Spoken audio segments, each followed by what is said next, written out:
You're on a spaceship with a bunch of your crewmates. You're the only human, and apparently metaphors are a strictly human behavior. You've learned to cope with this, but today you've decided to speak in only figures of speech as a prank on the others. Good morning, Hers. I feel like death. Captain, you cannot feel like death. Death implies the absence of perception, and furthermore, is an experience with which you, unlike me, cannot be familiar. Ah, Hers. Great science officer. Pain in the ass before I've had my morning coffee. I should have known better. I'm about to explain when. No. You know what? This is my ship, this is my crew, and I'm tired of having to break everything down into logical, literal phrases the whole time. Today, just for once, I'm going to talk how I want to talk. They can figure it out. Don't worry, Hers. I'm just yanking your chain. I'm just a bit wiped out today, that's all.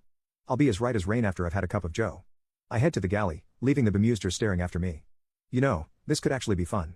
We've been out here 6 weeks, along the edge of the disputed zone. One of those missions that feels like more of a box-ticking exercise than anything else. The dispute turned into more of a Cold War decades ago. We've surveyed every rock in this place a dozen times over. No settlements, no life signs, no hostiles. HQ thinks having a couple of ships along our edge of it keeps things under control, and so far they're right. Looks like today's gonna be another long, dull day of empty space and blank scopes.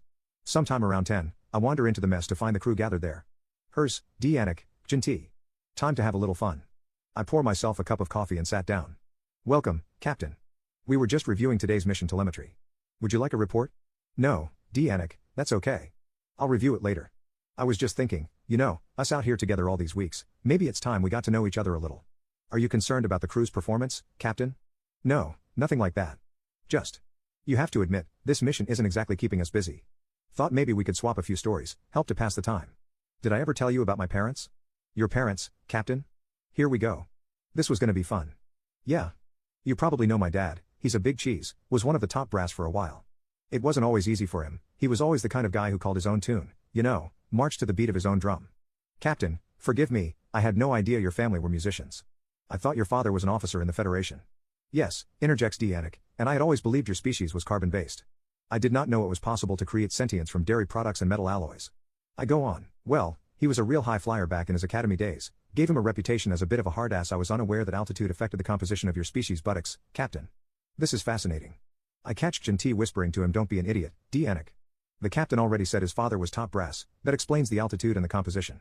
I'm already struggling to keep a straight face. One night, Dad and some of his classmates head out, they got some shore leave, decide to go out, paint the town red, see if they can pick up some birds. Your father's dedication to urban maintenance and wildlife conservation must have impressed the examiners at the academy, Captain, perhaps, Anik. Perhaps. Now, you gotta realize, my dad was normally an early bird, up at the crack of dawn most days. I overhear Jinti again, Anik, I've never heard the dawn crack. Is this an Earth phenomenon? Anik replies, I am confused as well, Jinti. The captain's father is now a bird made of brass and cheese. I am finding the aerodynamics difficult to calculate, but my mum was a night owl, the kind of woman who was always burning the candle at both ends. Well, story goes, their eyes met across a crowded dance floor. Their eyes? Did the rest of their bodies meet as well, Captain? I laugh. I guess you could say that, Jinti. They were like glue after that night. Anik nods. Your mother must have used the heat from her candle to catalyze the proteins in your father and create an adhesive. I hope her feathers were not damaged during the process. Just as I can't hold it anymore, the alarm rings out. Anik's face is impassive. High alert, Captain. All stations. Wait. The crew stop and stare at me. This was irregular.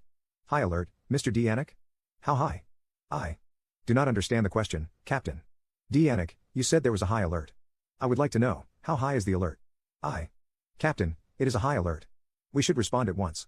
Computer, cancel alert. The crew are all staring at me now. I'm sorry I deceived you. There is no alert. I was merely trying to make a point. When the alarm went off, you all recognized it as a high alert, correct? They nod. But that doesn't mean anything, really, does it? The alert doesn't actually have a height. They're still staring, but the penny is starting to drop. I must remember to try that one on them later, so.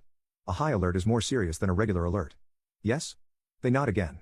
Why do you think that is? Jinti figures it out first. Gravity, Captain. Your species evolved language on a planet with gravity. You associate height with magnitude, size, scale, danger. For your ancestors, big things were high, and big things were dangerous. I smile. Go on. And. The leap in cognition is right there. She goes for it, and your language is built on comparisons. This is why you speak of turning up audio signals and turning down invitations, when neither of these involves a change of altitude. Anik is deep in thought.